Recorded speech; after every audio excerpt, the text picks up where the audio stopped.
Welcome everybody back to Elder Wolf MTG. Glad that you could join us today. We're going to continue our pack opening here for the channel. This is where I open all these packs that I got for free just by creating the account, and I'm on my quest to make sure I open up every single card, all 4 copies that this game has to offer without spending a single penny. It's going to be quite the quest, but this is just opening cards. We're going to get more of our wild cards here as we open packs, and then I will probably do some constructed offline just to, or at least construct the decks offline so that I can have a little bit more competitive decks for my daily quests. I'm getting dailies here to get the gold for free. We've already got 15,300 since I started the account a couple of weeks ago, and moving forward from there, you know, we already got some more gems here as we've been opening more and more cards and rares. I got 400 gems for, well, it was for 300 gems, which I had none of on the daily specials. And I think I spent 1,500 gold to get 300 gems. So that's where the gems came from. And I've already gotten 400 gems from that, and then 60 gems, I guess, from opening rares that we now have multiple copies of, which is pretty exciting. So more gems is better. We're going to do lots of limited events here on this channel, so be ready for that. But let's go ahead and jump in here. We're going to just continue to open some packs as we go forward. And we have some Murders at Karlov Manor. Let's see what we open. Now, I never did actually play Murders at Karlov Manor. Personally, I've played some Outlaws of Thunder Junction. This is the one that set Busy Time of Life. Didn't really get to play it. But yeah, let's take a look here. These are cases. And so there's a set of conditions you need to solve the case, and then you can solve it at the beginning of your end step, and then the next time at the beginning of your upkeep, you do stuff after it's been solved. So these are enchantments. So when this case enters the battlefield, you discard a card and then draw 2 cards. So it gets you a little bit of card advantage, and basically you solve it when you have no cards in hand. So you want this one to be for an aggressive low-cost deck to get all of your empty your hand, and then this comes into play after that, and you kind of keep on getting cards and cycle out those lands. Hopefully, that's what you're looking for out of this one. Okay, let's keep going. Next pack here. Let's see what we get. Just a dual land. Okay, yeah, enters battlefield, you surveil 1. I really like these dual lands. Good value that you can have. So yeah, really happy to see these. This gives you a lot more flexibility in your decks as you go forward. Let's keep going here. Let's see. We've got Drag the Canal. So this is an instant speed in Dimir. Create a 2/2 white-blue detective creature token. And then if a creature died this turn, you gain 2 life, surveil 2, and then you investigate. So pretty good value here. You can really get someone who's attacking with a 2 toughness creature, and then get some value off from that if either, you know, this token or another creature of your opponent that you block with dies. So yeah, pretty good here for Dimir. Let's keep on going here. We have, wow, another Dimir card in Alchemy here. Thoughtstring Analyst, 2 mana for 2/2, and at the beginning of your upkeep, exile the top card of an opponent's library face down, and then you lose life equal to its mana value.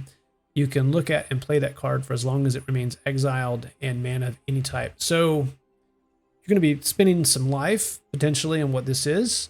It could be a land. So this is, yeah, a good value card in the Alchemy format. Okay, let's keep on going. All right. We have Guild Pact Greenwalker, 3 mana, 4/4, so good baseline stats. Plant Rhino. When it enters the battlefield, you can choose a creature card in your hand. If you do, that card perpetually incorporates 2 mana into its casting costs. It's green in addition to its other colors, and it gets +4/+4. So for another 2 mana, you get a 4/4, and then any multicolored creatures you control have War 2. So yeah, pretty good for multicolored creatures and just buffing a particular creature card in your hand pretty significantly.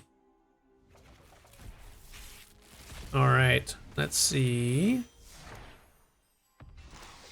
Ominous Lockbox. 2 mana artifact clue. And as it enters the battlefield, you secretly choose a number between 1 and 20. And when an opponent casts a spell with mana value equal to the chosen number, you sacrifice this lockbox. And if you do, you copy that spell they cast, and you may choose new targets for the copy and sacrifice Ominous Lockbox.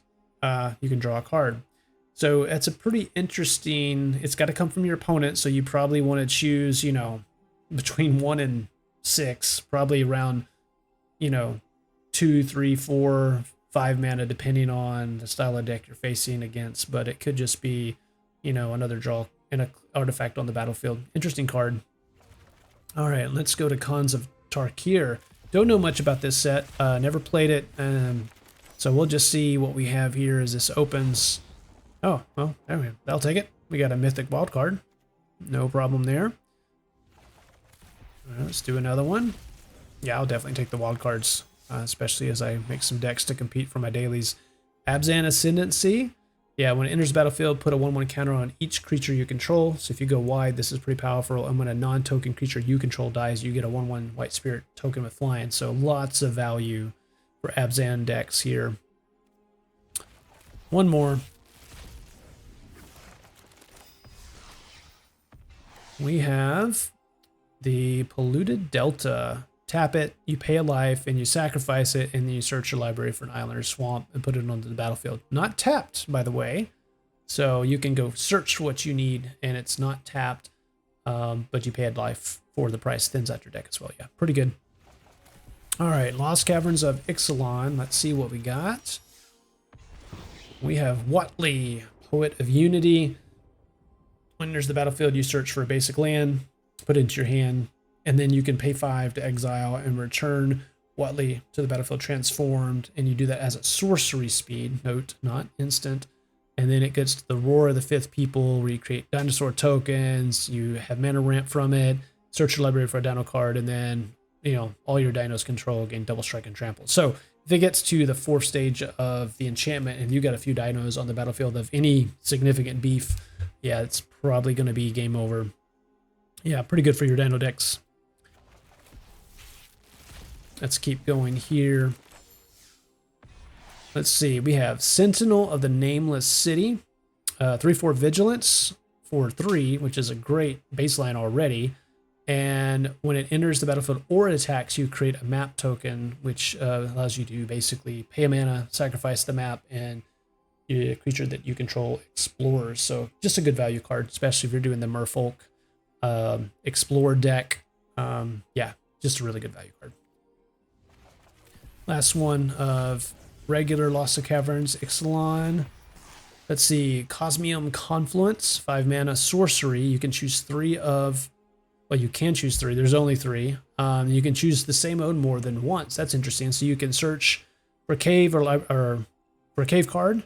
You can so really ramp out of this. You can put 3 1/1 counters on a cave you control, and you can destroy an enchantment. So a little bit of versatility. And you can basically, for 5 mana, create a 9/9 cave creature, elemental creature. So yeah, 9/9 for 5. Not too bad. Pretty powerful ability for that, and just also a potential big time ramper if you need that. Let's do Alchemy Ixalan now. See what we get here. Oh, we'll just get a wild card. I will take it. No doubt. I will take it. Okay, what do we got here? We have a rare wild card. Wow, I'm just getting all the wild cards here. Let's see here. Legion's Chant. 3 mana, sorcery with chorus. Starting intensity 3. I haven't actually seen this card or cards like this, so give me a second as I digest this. Return any number of creature cards with a total mana value X or less from your graveyard to the battlefield, where X is the Legion Chant's intensity. All chorus cards you own intensify by 1.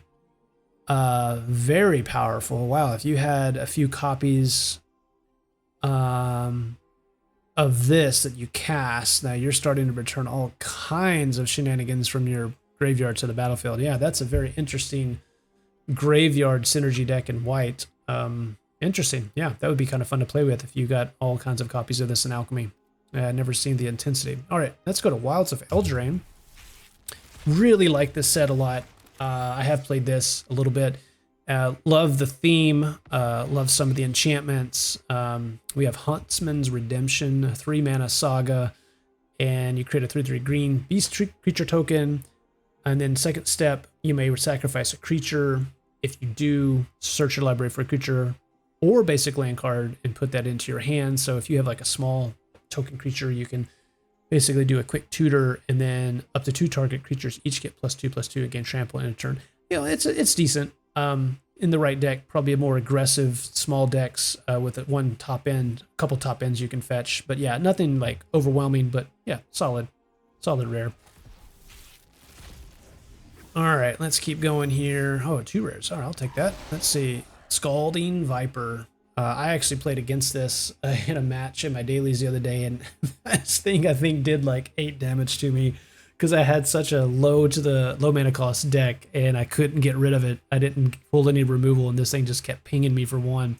It was pretty fun to play against in that sense. It was pretty neat. But yeah, this is a good one, especially with this adventure mode. Yeah, super versatile, really good. There's the Leyline of Sanctity. Yeah, basically you have Hexproof. More constructed than limited if you were playing this in limited, but yeah, it can be very good, especially against burn decks for sure that would target you for discard or burn. But yeah, very much interesting one for constructed most likely. Okay, let's see here. All right, we've got Lord Skitter's Blessing. Yep, you create the Wicked Roll token. The rolls are different enchantment elements that you can put on your creatures that have an effect, and the Wicked one is they get 1/1, and then when that R is put into the graveyard, each opponent loses a life. And at the beginning of your draw step, if you do control an enchanted creature, so when you put this in the battlefield, if that enchantment sticks to the next upkeep, basically then you lose a life and you draw an additional card. So really good value. If you stack these, I mean, you're losing life, but you're gaining cards. Yeah, very interesting, especially in like drain decks. Yeah, it's a very good value card for sure. All right, let's go to Alchemy Eldraine. Let's see what we get. We may finish this video at Alchemy Eldraine and see what we get here. Okay, Heir to Dragonfire, 2 mana for 2/2, a human warlock. So yeah, just a basic bear, but with 1 mountain, you can pump it up. Yeah, so fire breathing, I guess, if you will. And then for 3 mana, you can reveal this card from your hand, and then it perpetually becomes a dragon and gets 3/3 and gains flying. So it becomes a 5/5 flying dragon if you pay 3 mana to reveal it, and then 2 mana to cast it. So yeah, pretty good. Yeah, very good versatile creature for sure. And let's keep going. We'll probably finish up the Wilds of Eldraine Alchemy here and stop the video there.